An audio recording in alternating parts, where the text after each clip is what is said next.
Recording. We are live. Hey, Micah. Welcome to the show, brother. How are you? I'm doing well, thank you. Tiny, how you doing, brother? All good?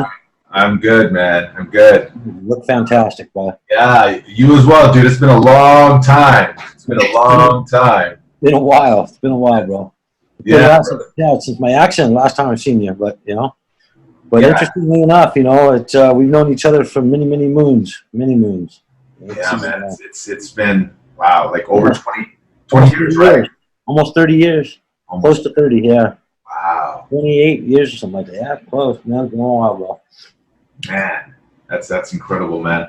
One of the reasons I haven't talked to you in a while, but one of the reasons why I reached out is, as I mentioned, I was having lunch with one of my friends who is a promoter in the salsa scene in LA. And we were just talking, and he used to go to some of these big events and raves that we used to do. He used to go with Lenny V and some of these other people. And he lives in Irvine. He's from Orange County. And we were just shooting the shit, talking about the old days. And then he mentioned, you know what, I used to do all these little house parties and do this in OC, in Irvine area. And it all changed for me when I went to Grape Ape. Oh, no shit. Yeah, so he's like, yeah, right when I went to Grape Ape, everything changed for me. That's amazing. Yeah, I got to see, what it is, or how an event is on a different level.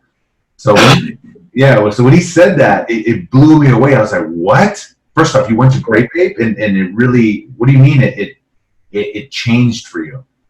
And what he said, it showed me what a real big event can be. And it was kind of the example. So I learned from that. So it was kind of really cool. So I was like, man, I need to reach out to Micah. It's like, 'cause he went to the first one. He didn't go, he went to the second one, but the first one seemed to really make an impact on him. Yeah, sure.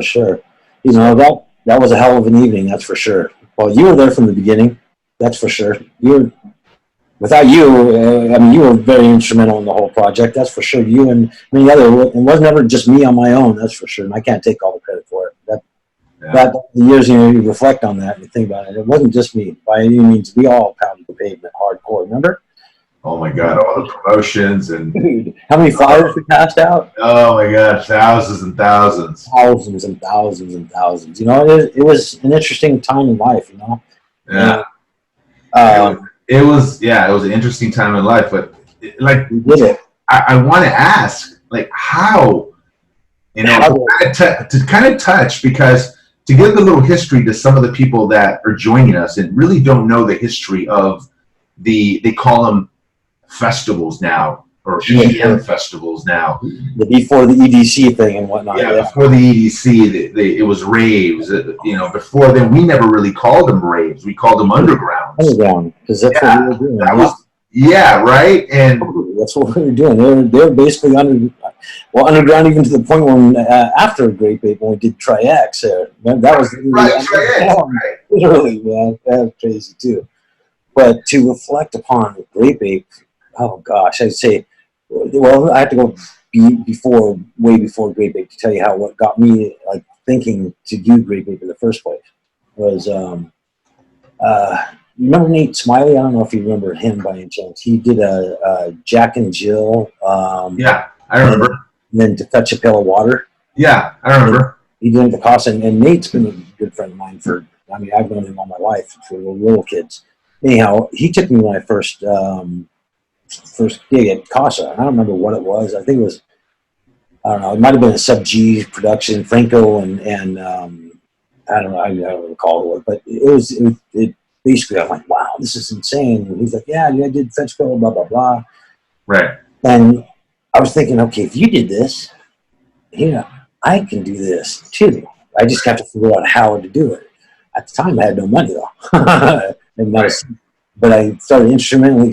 It was interesting. I had the concept of doing a club, but I didn't know a name or anything. And then one night I was with the boys from AWR, Luan, and big tagging group, legendary tagging group. Yeah, totally. Yeah, with some of the best people around. They're just still brothers to to this day. Yeah. And we were at an after party. We were at a club at Casa or something. And we were over there, Luan and I, and gosh, I can't remember. There was a few other people. I can't remember names in so many years. But oh yeah, Rave was there, and and we were talking, and he was making these faces. We were all partying all night long. One night, he made these faces, and I looked at him and I go, bro, you look just like Grape Ape. And he started laughing, and he made his face, and he looked like a gorilla. You know, he like cuddly, he's buff, and it just done Grape Ape. And I'm like, looked at the one, like, we need to do a club called Grape Ape. And it just started rolling, and we started, after that, I decided to go to Kinko's, and I had a Grape Ape image of, remember the t-shirts that we got, the first ones? Yeah, the very first ones, in the van, Bigley was driving the van. It's Grape Ape. Yeah. Well, the teaser flyers that we did quarter sheet teaser flyers, and we said Grape Ape coming soon. We passed them out everywhere. They were all over kind of for like 6 months. Yeah. We feel like, what, Grape Ape? And then we came out with a real flyer. And that was, we did 2 different artworks on the flyers, I think it was. And I had a printer, this guy in Costa Mesa, printing it with not even, we didn't give him a cent. I just basically, he was fronting us all of the printing on the, knowing that he'd get paid on the back, and he was gambling basically. Right. He got paid, I know that, but the flyers we passed out, which I remember we got our first run of them. We actually ended up passing out close to 250,000 flyers. Wow. Like that. Yeah, that's what it was. Because I remember getting boxes and boxes and boxes. You'd come pick them up. Patty would come pick them up. We had so many people out there. So like I said, it wasn't just me showing the word. It was I was one of them. There were so many people promoting it, and you were busy too. For those kids that are just listening and they're saying to themselves, what is Grape Ape?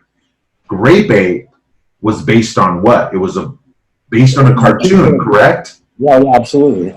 Cartoon. What year did this cartoon come out? Do you recall, or do you remember? I know it was, because I remember as a kid watching it. Hanna-Barbera did it. Hanna-Barbera, that's right. Yeah, Hanna-Barbera did it, and they had it was a Bigley, Grape Ape, and going around and doing this thing. And for just some reason, they just clicked Grape Ape because it was, and I don't understand what it was lacking at that time. Yeah. To me, there's a lot of people doing a lot of clubs and whatnot, but they weren't giving you anything. There was no substance. There was no, if you're going to go pay $20 for a club, right, you want some feeling behind it. Right. But we did grab bags, with juicy things and grape candies and everything grape. And basically we had that big, I remember we were driving, I was going to Happy Wednesdays on one night. Yep. I think that's where I met you. It was at Happy Wednesdays. No. Patty Kim introduced us, I think it was.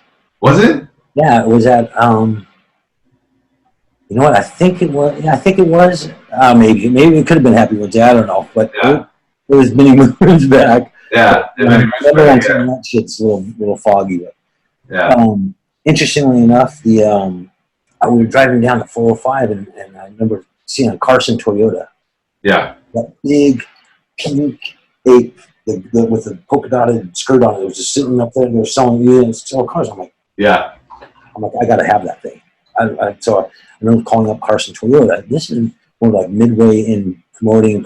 So we didn't have Wild Rivers locked down yet. We still didn't have our venue, but I'm thinking, okay, I got to get the stuff arranged. And basically, I called up Carson Toyota. They gave me the number for their, the company that they're utilizing that inflatable. Yeah. And I actually pulled it off. So they pulled it out of Carson Toyota and they put it on top of the mountain, the mountains, the water slides. Right. I remember that. People were telling me afterwards, they were tripping out. Oh my God, we were on the freeway driving, and you could see this big ape on the top of Wild Rivers. And I was like, yeah, that's what I'm talking about. So it was a substance, the eye candy, the things, the visuals, the anticipation was there, and it was all marketing, It was.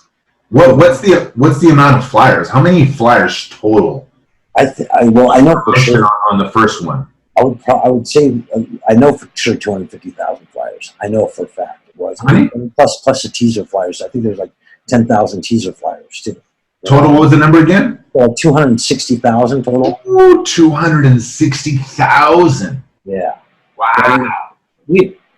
we were passing them out left and right. I had people on Melrose, had people all over the place, every club, every night, for months. But we promoted for months. It wasn't like 1 month later promoted in the club. We promoted for like 8 months prior to that. It was close to almost a year promoting for that. Yeah, I remember that. And then we had a couple clubs that went up against us that night, which I discussed with them prior to. I said I wouldn't do it. I've been pounding the pavement for a while. If you can get the numbers, great. But that wasn't what it was all about in the first place. Right. It was never about it was about having a good time.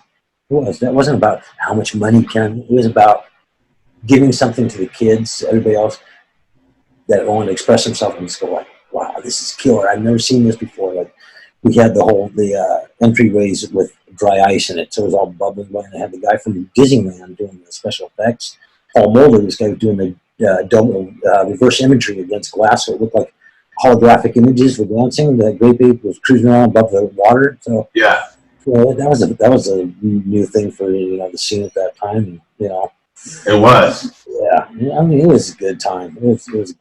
I think it was a killer. One of the interesting things that I remember, dude, is that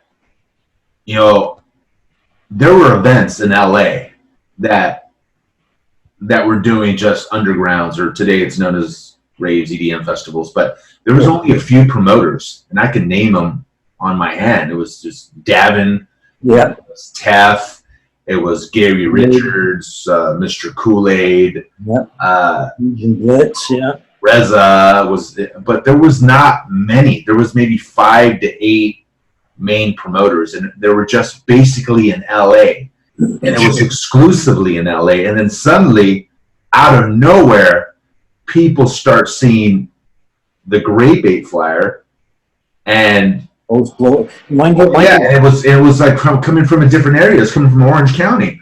And I remember a lot of my friends that introduced me to some of their other friends. They would say, "Hey man, this boy named Micah is doing it. Who the hell is Micah?"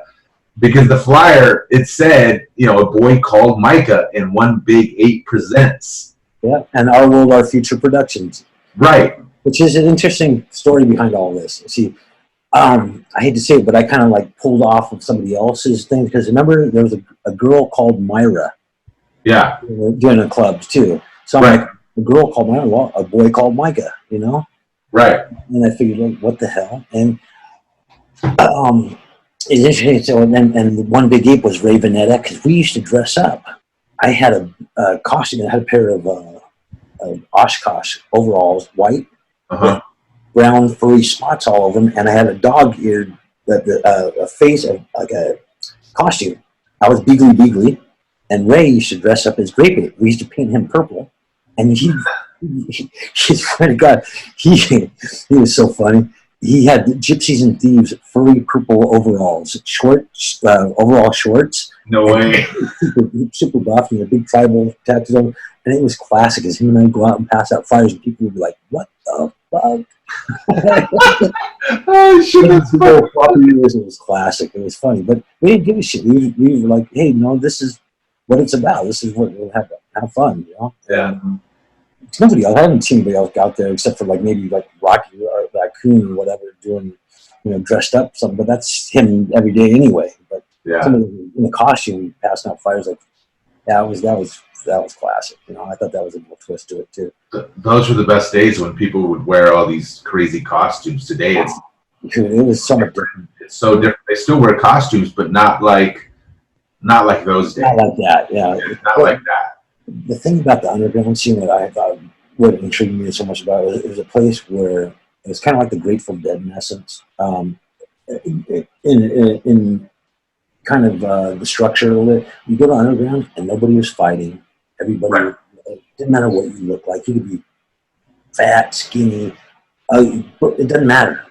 But everybody was unity. Everybody was cool with each other. It wasn't about going out to pick up on chicks. It was never like that. It was just about having a good time with your friends. And we did more theatrical, fun things, just laughing, just having a blast, expressing ourselves, more or less, what it was, expression, and without having to be judged. There's no judgment. So that's what intrigued me about the whole deal, and that's what inspired me to actually put that whole gig on, you know, go to a place where others can have a good time and see what, hey, don't get ripped off anymore. This is what you deserve, and have a good time with it. So that's the same thing that inspired me. I mean, it was not only the music of that time, but it was a different feeling, because you would go to some of these house parties, or you would go to these other events, and there would always be a fight. Right, exactly. The tension and the aggression. And my first experience was Papa Ranch, and I went there, and it was great because you had every single culture. You had white kids, black kids, Mexican kids, Chinese kids, everybody getting along. It was, and there was so much love, so much respect and love, and there was not even a single fight, and it was just amazing. It was an amazing feeling. The first time, this is what I think, there wasn't a fight or any violence at all I saw until one night at the Casa. Yeah. And I think it was at Tron maybe or something. And unfortunately, what was going on, because the Casa was underground, but it had been used so much that other people kind of caught wind to what was going on a little bit. Yeah. And so a couple gangster kids, I remember that night, came, and I don't know if you might have been there that night too. It was on the second floor at the Casa, and some kids from the Posers were there. They all dressed sharp, you know. Yeah. And a kid pulled out a .45.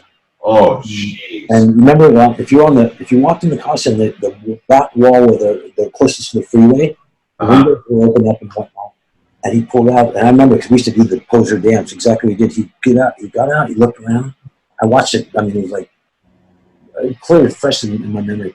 Pulls out a .45 and goes like this, and looks around, and pulls out the window. Pow, pow, pow, pow. Oh my God! And that was a bad scene. And that was the first moment of anything that had to do with it. I was like, dude, why did you have to do that? You know, it's like. But then some shit started getting a little sideways, from what I understand. But you know, if anything started getting sideways, we always calmed it down before it got anything out of their hand. So, yeah. If I was around, I know that for sure. You know, if I saw something like you calm somebody down, somebody was, you know, doing their thing or whatever, you know, freaking out. But now, there was some bad elements of it, that's for sure. But overall, it was great. It was amazing. Oh, it was some of the best experiences I ever had in my life. I mean, it was most fun, just the energy. I always would say the energy in a warehouse, in a club with a good DJ that keeps me up at the highest energy level. You could take, if you could harness that energy of everybody dancing there and harness it, and you could power freaking a grid in LA for a week of all the lights. You know what I mean? If you could harness that, energy was so intense, you know? Yeah. And it was just rhythmic flowing, and it was all about who's behind the turntables, you know. And to me, it was always interesting. Like, you look at some of the DJs that were in the scene, like, you never think that they'd be spinning that would be part of their, you know, their deal. It was amazing. Yeah, going to the DJs. I mean, you had DJ Dan that practically had his start. Exactly. DJ Dan became a huge DJ, you know, right after, as he was kind of progressing. And I mean, Grape Ape was one of the first events. And what the funky on the bill? Doc Martin, legendary DJ. You had Doc Martin, Doc still plays today. Ron D. Core, Steve Loria, who's making a huge comeback. So you had these legendary DJs now. Young too. Everybody was young too. It's funny because I watched the video the other day. I thought, looking at it, like we're just babies. You know, it's crazy. Yeah. Everyone was so young. I mean, I think I met Brad Mellenfunk. I met him at. Him at who I still talk to. I met MC Question Mark at Grape Ape. Look at Brad Baker. Brad Baker, yeah. I mean, he's now too, you know. Yeah, he was doing the special effects. Boom Boy, yeah. Boy was there, yeah. Crazy, huh? It was just I met so many people there, and I've cultivated these friendships that that I still talk to some of these people. It's amazing. Like Brad, I just sent him a message a couple of days ago. It's just great. Brad's good people. He's good. I love him to death. Him and his wife, they came over to my house here a while back too. Yeah, they're good people too. Yeah, really good. They got a strong place in my heart for him. That's for sure. He's an awesome dude, man. So now, here's an interesting story. Going back to like how it actually pulled it off. This is an interesting. Well, mind you, I wasn't the first person to use Wild Rivers. Kool-Aid did. He did a club there. He did a Mickey's Water Adventure. Holy Water Adventure? Yeah, Holy Water. Yeah, Holy Water Adventure. So it went off a little, but it didn't go off that hard from what I understood. I mean, that didn't go. Yeah. I actually went to that one. Was it fun? Yeah, it was fun, but there wasn't as many people as the first Grape Ape. So you're right, it did go off, but it didn't go off as it on that scale. On that scale. And I think because his techniques in promoting was not like how we promoted. He was doing clubs back to back kind of type deal. He was looking for little niches and he was good at what he did, but his focus was short term on anything. So yeah, and I think there was the influence was more for himself. So it was kind of like because Gavin was doing pop up, passes, and God bless Gavin and whatnot, and Kool-Aid as well. But I think it became a little bit more in money oriented to them rather than kids, And that's it is what it is. Yeah. That whole Holy Water Adventure, that entire series, it's a hugely successful event that. And he took when they did it in LA, oh my God, it was massive. So it's like a lot of logistics too. Logistics. Doing an event in Orange County, it just maybe it was their first, maybe it was their second. I know everyone had great events, and sometimes the events not so well. It was also because the summertime. Summertime helped me out too. Right. August 10th of 1991. Yeah, that's interesting. I didn't know that Kool-Aid. Because Steve is a great guy. Yeah, he's like he's a legendary guy that still is out in the scene. Oh, totally. I have all kinds of love for him. Yeah, there's so many people that are still. Some people have disappeared and they have families now, but a lot of them still have their hands in it, and some of them, are still trying to do their thing. Whereas, on different levels, yeah, and it's tough, man. It is tough. At one point, I almost got pulled back into it, and I just had to say to myself, you know what? I just leave it at what it is, leave the mark at what I did, and it's not something I wanted to pursue any further at that point. So why did you walk away? Because it seems like after Grape Ape, you did what, Tricks, right? You did Tri-X, yeah. And then you did a couple of more, but you really didn't get into it as much. You kind of walked away. You kind of disappeared, and that's where Richard stepped in and started to do some of the other ones. Yeah, kind of disappeared in a sense. There's an interesting thing behind that. I at the time I was having a baby. Okay, yeah. And there was a lot of after Grape Ape, there's some things that a lot of people don't know about. Right. I don't really want to get into. I'll just touch base on them a little bit. There were some things that didn't go the way they should have. Right. And unfortunately, we've talked about that on a personal note, and and it is what it is. It's past, and there's mistakes that were made. But as far as Grape Ape, now here's the thing: is how the whole I got to back up a little bit to bring then it'll shed light on a lot of other things like. Our World, Our Future Productions, which you are well aware. Our World, Our Future Productions, how I came up with that. I didn't come up with that. I was in the shower one morning, and I looked at a bottle of Aveda shampoo. And on Aveda shampoo, there was a thing, Our World, Our Future, and I thought, wow, what a cool name, Our World, Our Future. Well, unfortunately, later on, somebody utilized that, thought that it was their concept, but nonetheless, it was taken from somebody else. That's what I did anyway. But I didn't know that. That's cool. Okay, that's a cool story. It's the truth, It's the absolute truth. And then, there was this thing like Howard got Wild Rivers. See, after he did the club at Wild Rivers, they were very leery on renting it out to anybody. Yeah. For any type of thing like that. I had to come up with a total concept for them to rent me all the Wild Rivers after hours. I had to come up with insurance papers for $1 million plus for every patron that wanted insurance. I didn't have that. I had the papers, which I bought from a dude for $250. We filled out all the bunk insurance papers. We came in there with bunk business cards that we were a production company. It was a Cyndi Lauper's After Hours. We were going to be filming for Cyndi Lauper's video that shot. These were all the extras that were in it. And, Right. And it was like, they totally bought it, hooks, And I was like, oh my God, I couldn't believe it. So we had to come up with the pay for the venue for $10,000. It was interesting. It was $10,500 for Wild Rivers, is what it cost. I had to give them $2,500 up front, which I didn't have, but I got investors put it in. Right. And they allowed me to pay the rest of the $7,500 or $7,800. No, the $8,075. Yeah, it was $7,510 it was.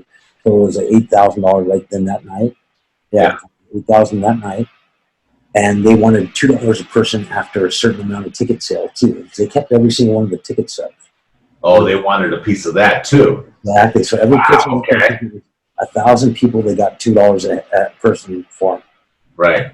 So they were very adamant about keeping and they supplied their ticket stubs. They were from Wild Rivers, and they had numbers on, and you couldn't duplicate them. So there was no bunk ones or anything like that. We could have duplicated, but it would take them a while. Anyhow, so they saved every single one of the tickets that were paid. There was money. Every ticket had a paid admission to it. It wasn't given without it. Everybody who was in free VIP, we had our 10 or Delios on the guest list. Right. Now, when it came down to push commission, in the very end, I counted the next day on the Sunday. I went back after the event and I counted every single ticket with my father. There were 6,300 tickets that were sold. Wow. So, yeah, you do the math on that one. Wow. Yeah. Anyhow, and I think the total event cost, I think after it all said and done, it was 60 or 60, close to 70,000. Yeah. Flyers and this and DJs and lighting. Permits, and all that. All that in the venue, and that's what it basically, and security, and that's what that ran. Yeah. But it was interesting how I actually was able to fire that place for the night. I was only 21 years of age at the time too. And I couldn't believe I pulled that off. That was interesting. But going back to your question, why did I bail out of the whole scene? Grape Ape was what it was. Myself, others that were part of it, you yourself as well. There was, like I said, boys from AWL. They were just as much a part of it as I was. I had my name attached to it. Yeah. And then after that, some things that went sour, and then, as we all know, my brother took the name and ran with it. And it was not. And there's no blushing on my behalf. Yeah, but he did what he did, and yeah, it is what it is. He did some good ones from what I understand, and it's bad ones too. Yeah. So, I just go off the market with Big People. It still to this day has left an impression on so many people. As a bunch of your friends inspired him. When you told me your story, it made my heart happy to know that out of all that, he saw something that inspired him to do all other things, and still to this day doing them. And, right. Venturing into the salsa, which is awesome. I wanted to get into myself with my wife. My wife is Latina, and I would love to have gotten doing the salsa. I think it'd be so much fun. It's good fitness too. I think it'd be blast. But I have to learn how to dance like that first. Nice. Too. Yeah.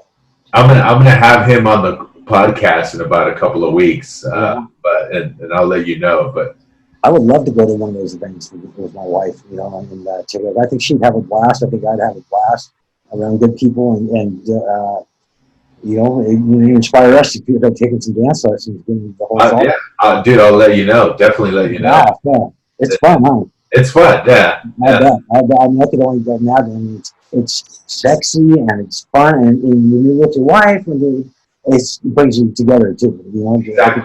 yeah. It's so much fun. Yeah, as we get older, it's like it's hard. There's times things like that are finding it hard to come by. Challenging kids and everything else. Today is just working in construction. It's a different ball game, but I try to market myself accordingly. Yeah. Um, So since after that you got out of the scene, but what a lot of people don't know is that you've always had your own business, correct? Well, yes and no. Yes and no. Back then, I had a company called Greasy of Orange County. I actually used to I had a business for quite a few years, degreasing concrete and car dealerships. Yeah. At that time, and I was busting my ass doing that. And that was it was lucrative for a while, and then the EPA laws and things changed, and there was a lot of hardship that went on with that, with what they would call toxic this or that. It was just basically degreasing concrete and service bays of car dealerships. I had keys to more. Oh my gosh! In Cerritos Auto Square, I had all the keys to every single one of the dealerships. I could go in there. I could go in at any time I wanted. I knew the alarm codes, the whole cha-cha. David J. Phillips, Buick, Allen Cadillac. I had some responsibility there. It was good fun. But, one thing is I could say my brother, I credit him for it, is when I was 15, he started teaching me how to do tile. That, thank God, hold on. That, thank God himself, that's this is my puppy. Binky. Yeah, that's my baby Binky. But, he taught me trade, which, been my life. Construction, been doing that for 37 years. Tile and stone and general construction now, advanced into, and framing and whatnot. And actually, currently at this point, I'm getting my license now. Finally, after so many years, getting my B1 license. That's awesome. That's awesome. Thank God. That's awesome. Yeah, I did. You've been in that business for 30 years now, right? Yeah, 37 years. 37 years. Yeah. So one thing that's really good, and I love to talk to friends and people that are paving their own way, and you've been doing it for 30 years. And ups and downs, mind you. There's hits and misses. There's been, I was doing a lot of my work as a referral for a while, and then back in 2000, early 2007, 4 through 7, 8, when the whole mortgage thing was going crazy and everybody was making money. Man, it was crazy because that was good getting times. But there's basically, I got to rewind a little bit. After the Grape Ape thing, what happened was I was doing my thing, and then unfortunately at that point in time, my wife at the time, and I ended up getting divorced. Yeah. So I had my old girl, and actually ended up moving to Costa Rica for a little bit, and just kind of figuring things out, and then came back, and a little bit older, not much wiser, but trying to become wiser, But right. When you're young, you think you have it all figured out. Still to this day, I don't have it figured out. But, how do you grow your business? Is it just now you've gotten to a point where you've grown it, or are you still hustling, picking up the phone, making calls? No, if you're doing work that's doing good work, get referrals. Okay, referrals are key. Okay, that's key. And also depending on the economy. I'm not saying that every one of my clients have something good to say about me, because there's some people you piss off to. Right. Right. That's sometimes their personality conflicts and whatnot. My biggest thing that I still am learning on here is communication. But I never thought I was a bad communicator. I always thought I was pretty communicable, more or less. But it's sometimes in communication you have to be a little bit more prompt, And when you're one man running the show, sometimes it's a little difficult, but you learn from your saying, you try to adjust and go forward. But if you're doing something in your workplace that you're referral, and you're doing something right. It's like when there's a time when a lot of clients would let you do what you want to do, because I do a lot of artistry, artisan style tile work, stonework, and had a lot of clientele for many years ago. That's my niche, and that's what I was going off of. Nice. I didn't do so, but economics changed too. So yeah, right. That's awesome, dude. yeah. Hey, what kind of advice can you give to people that are watching this that want to start their own business, whether it's similar to yours or something along the same lines of that? Well, I would say, no matter which way you look at it, I'd say that whatever you do is you have to have passion. You have to like what you're doing. That's number one. And you have to want it. You have to hustle. You got to hustle. Yeah. And there's a certain point when you get burned out too on hustling. I've hit. Very true. We're all human. You be going burn, and you get burned out, and then you got to regroup. And it's like, okay, you get back to the point where you see what you want to do and then restructure yourself. But yeah, if you the same thing, if you want to do it, it's like, for instance, like my wife. I'm going to use her for example. She's very inspirational. We're not kids anymore. I'll be 50. Yeah. And and how long? In September. Nice. Yeah, so not that far away. And my wife just recently turned 50. Although she looks like she's 25, but she started going back to school and full-time job, taking with our children, taking care of kids, and grocery shopping, this, that, and so many other things she does. And she started going back to school, and she got into the 4.0 grade point average, going hustling University of Phoenix online, which is harder than actually going to a college campus. Yeah, I watched her endure hardships through getting her BA in criminal justice, and she persevered and she got. How old are your kids? I've got a 13-year-old, 24-year-old, and 27-year-old. Wow. Yeah, my 27. Awesome. Yeah, youngest will be 13 in September as well. And has the 27-year-old gone to any of the raves? No, she hasn't gone to the rave, but she's gone. Took her to Subhumans when she was younger. She was in punk rock scene for a while. Okay. She's heard the stories and whatnot. Yeah. I'm sure she has. That's cool, dude. Actually, she was actually at Grape Ape. Oh, was she? Well, the thing is, doing math here. Yeah, my ex-wife was pregnant at that time. Oh, right. Yeah, it's funny. And my daughter, she was actually there. She was born the day after she was a erotic banquet. Okay. Oh, wow. Which is interesting, too. Dude, so, brother, you have your own business. What the hell motivates you to continue the hustle? Oh, man. What gets you up in the morning, man? What gets you up in the morning? Well, I don't know if my wife will agree with this right now or not, but I mean, besides coffee, what is it? You got to pay. You have to pay bills. That's what you have to keep things going. Right. You got rent every month. You got bills to pay. That's without if you don't hustle.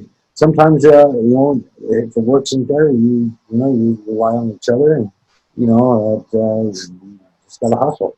Yeah.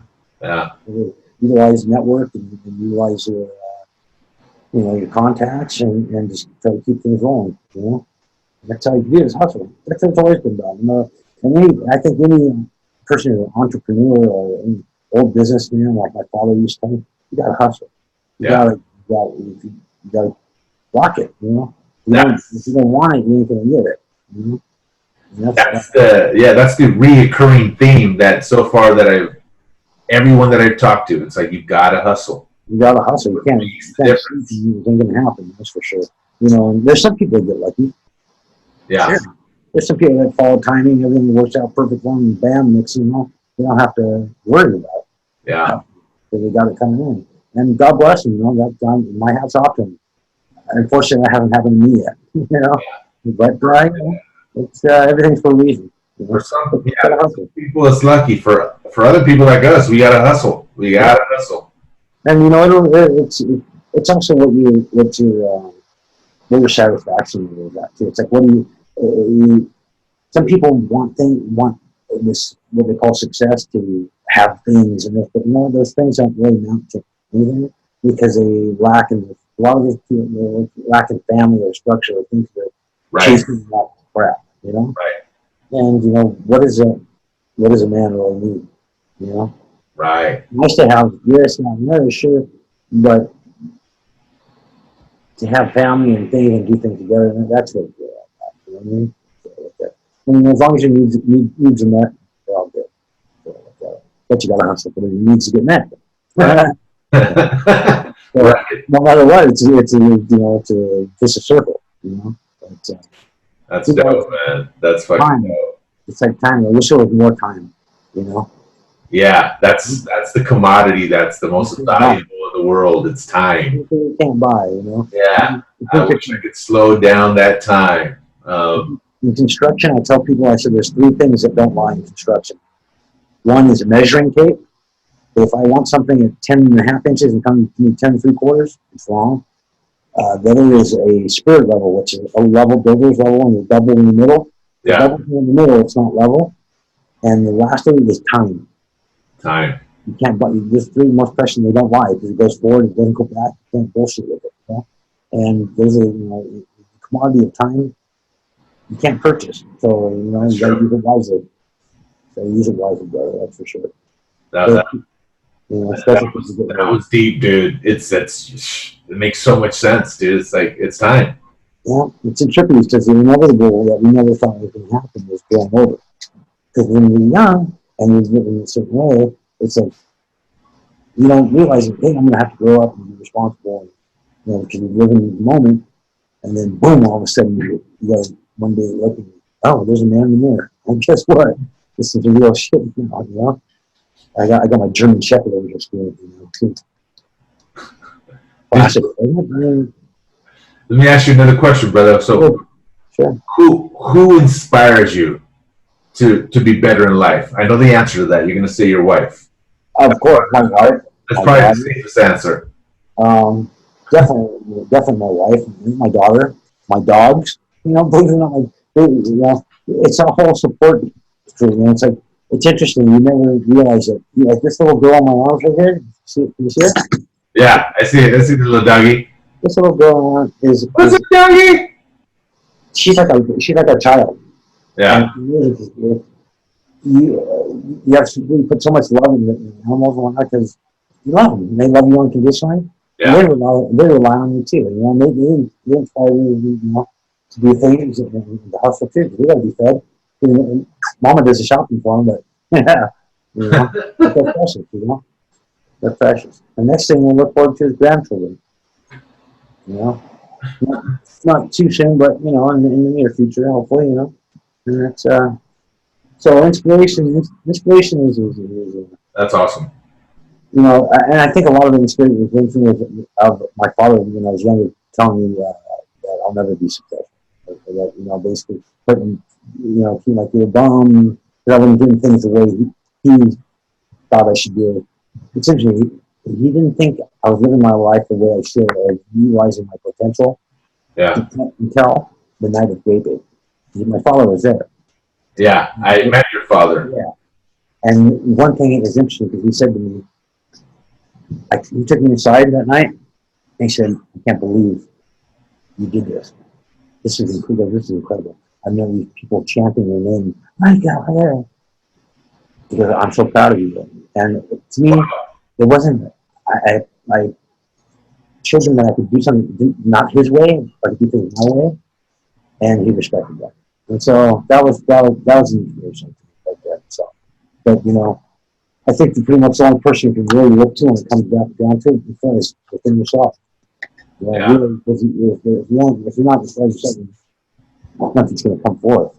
That's it. And I've been using this as an example. And my wife, she herself, she had a desire to go back to school. And right now after she graduated from her BA, now she's at UCLA doing night classes. Nice. So good for her. Yeah, totally. So she actually inspired herself because you have to be inspired, like I said, from within. But there's others around that influence, that inspiration.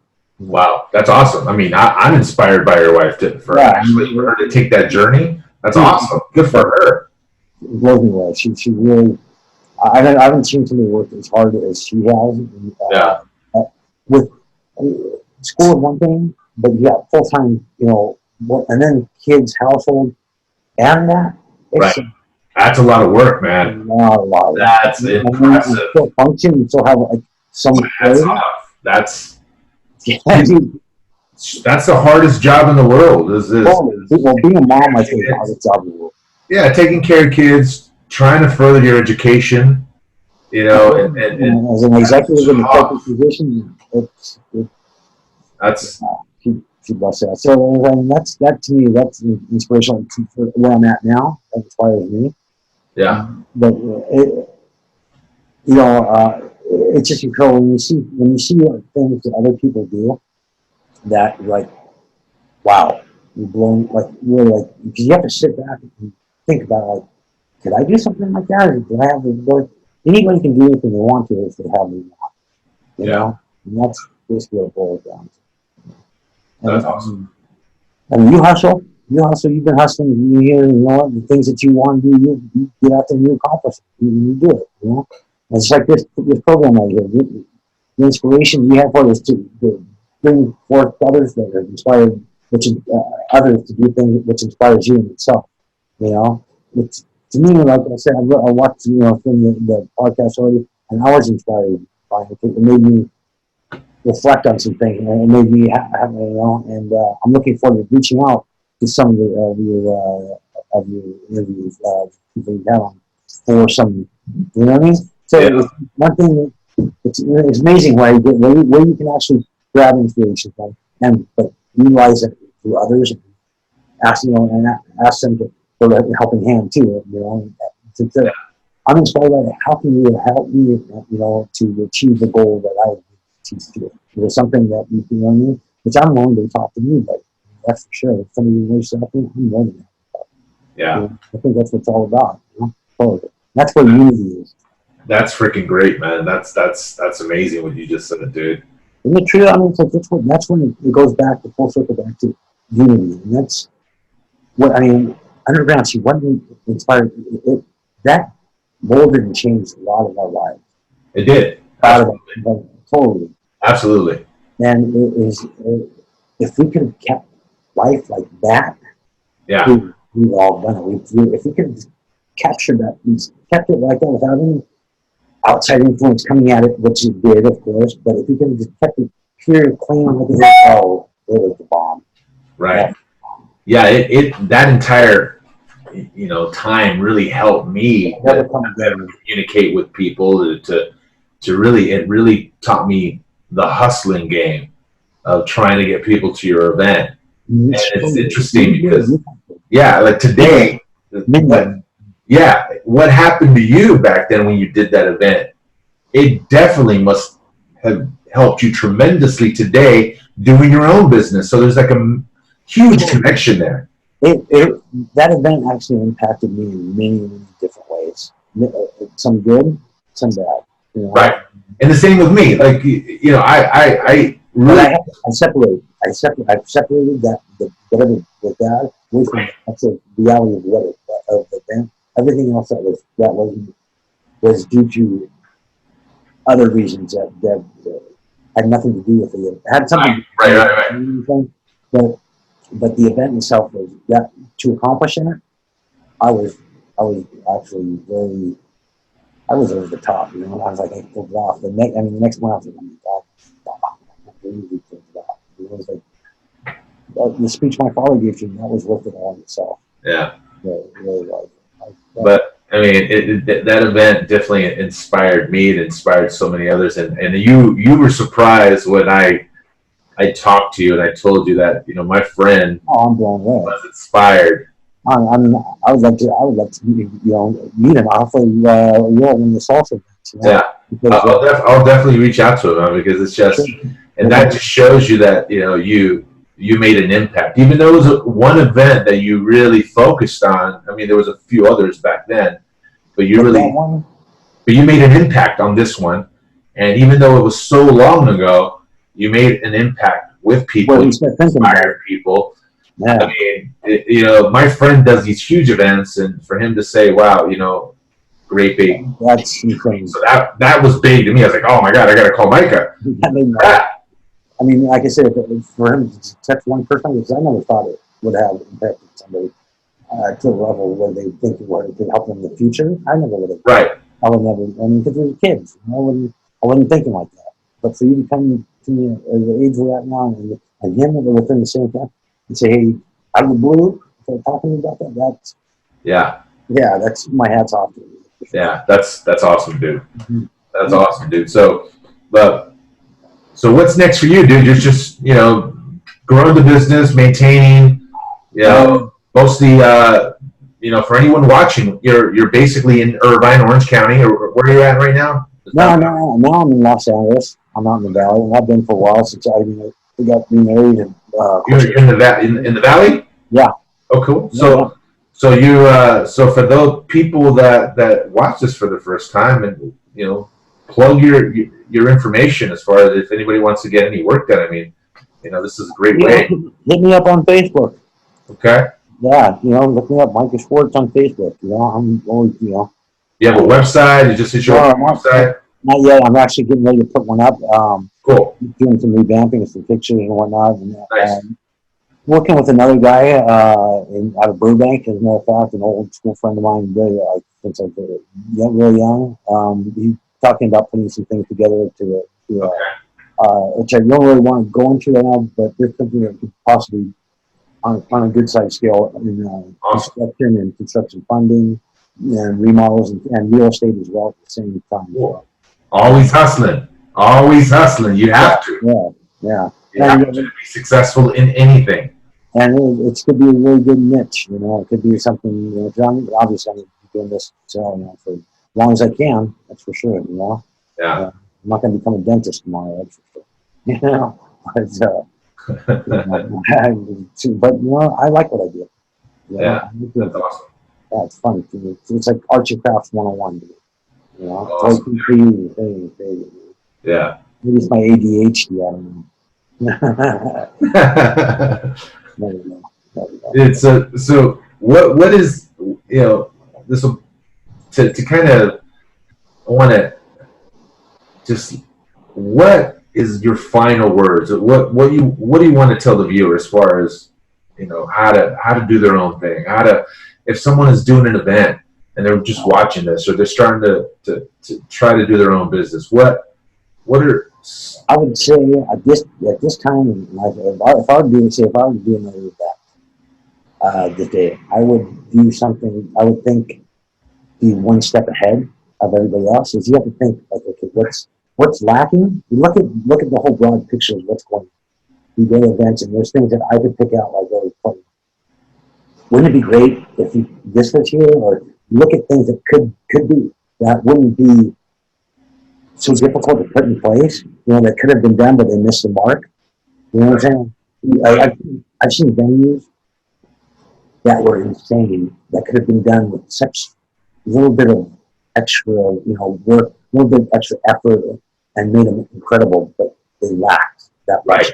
Right. By lacking that rush, it makes it, man. So then the vibe goes, But when you can give somebody to see, look at those areas that need improvement and implement them, that's where you're successful. Because it's little things that make a big difference, And it's all marketing. It's making something. You have to mix it. When you're in sales, you have to give something. You have to be selling a product or something that obviously somebody wants. You don't go to the store and buy a new computer, a new phone, or whatever it may be. Right, of course. It's something that you're thinking about and you want. But what's going to make you buy it? The difference between this one, that one, the other, and where you buy it from. This is a question you ask yourself. Like, okay, I could buy it from here.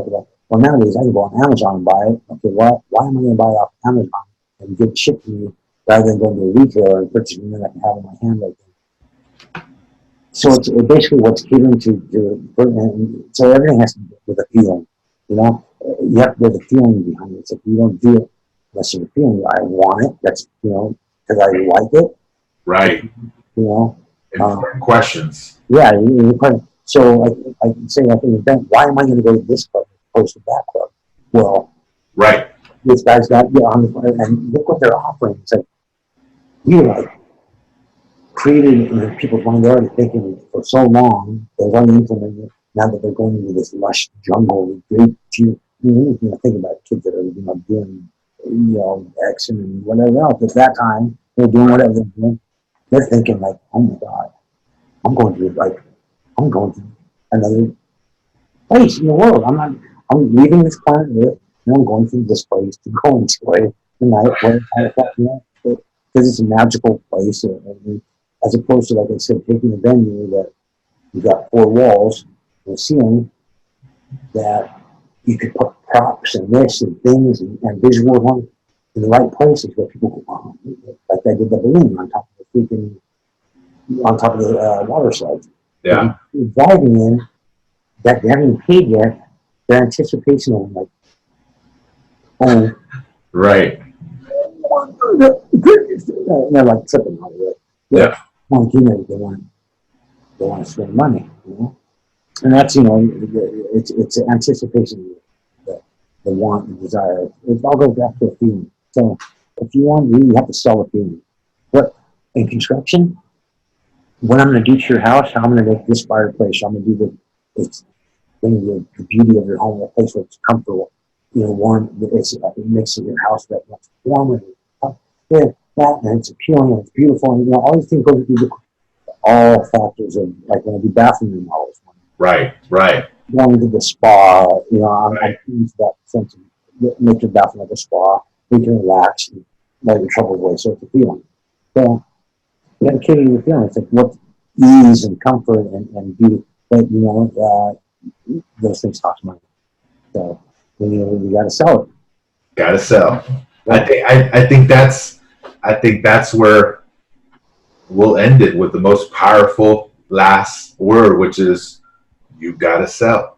You got to sell it. You got to. People, you have to be. Even if somebody's not in the buying, when you can tell when somebody isn't buying when they start asking you. There's certain questions they'll ask you that are you've already closed the deal and you don't want to push it further either. And there's they ask you how much. Once they ask you how much, you can close. You get because they're already hooked. They want because they're asking the price. Yep. It doesn't matter how you finesse it at that point. You're right. It's all in how you finesse it. How you finesse it because you can lose that and they'll go somewhere else. So one retailer will go to this one because that's not true. What's it do? I mean, you go to one place to another place and you buy the same thing, but there's a feeling you have because this person worked over there. Is he a dick? Oh my God, yeah, that's so funny. I'm reflecting about my own life because that's all I do. I'm in sales now, so it's funny that you're hitting all these points that just after what I also got into too. I also started became a broker. I know you do the same thing. I got 763. 15 free licensing after that. Yeah, a few years after that, and got sponsored by a firm in Newport Beach. And to me, at the time, it sounded like a good deal.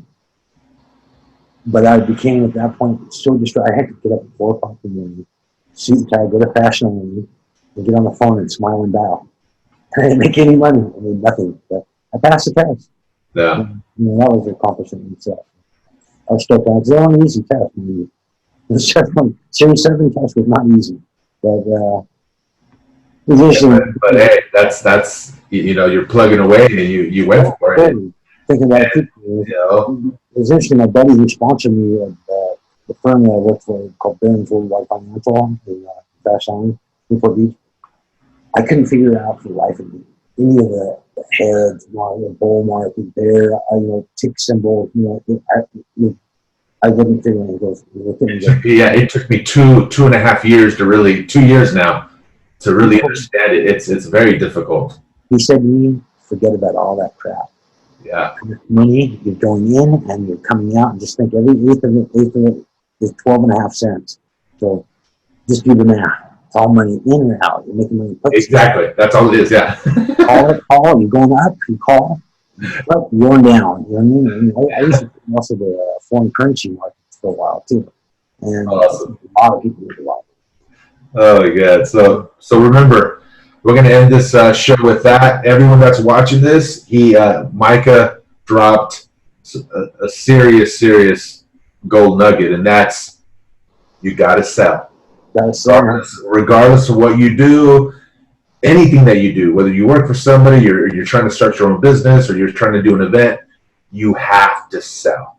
If you want to get promoted, you have to sell yourself. You have to. It's all exactly. Hustle. Well, Micah, brother, you have been an inspiration to not only myself, to my buddy in Orange County, who dropped your name, and you've been an inspiration to so many people that not only attended your event, but your name is still whispered, through, in conversations throughout not only LA, but just the scene from some of the people that have attended that event. I don't know if it's good whispers, but yeah. Brother, it's an honor, to have you on the show, and thank you for being on it, and just thank you for allowing me to help you at your event as well. Oh, no, dude. Without you, it wouldn't have been an event. That's a fact. You know what? I'm telling you straight up, bro. You. How many times you used to come to my house when I was in the show? A long time, brother. Isn't it? Thank you, brother. No, the first shirt I gave you, brother. You're like, stoked. We did it. We pulled it off, bro. Anyway, much love to you and much respect. Much love, baby. Micah Schwartz in the house. My wife is saying goodbye. See you later. Right on.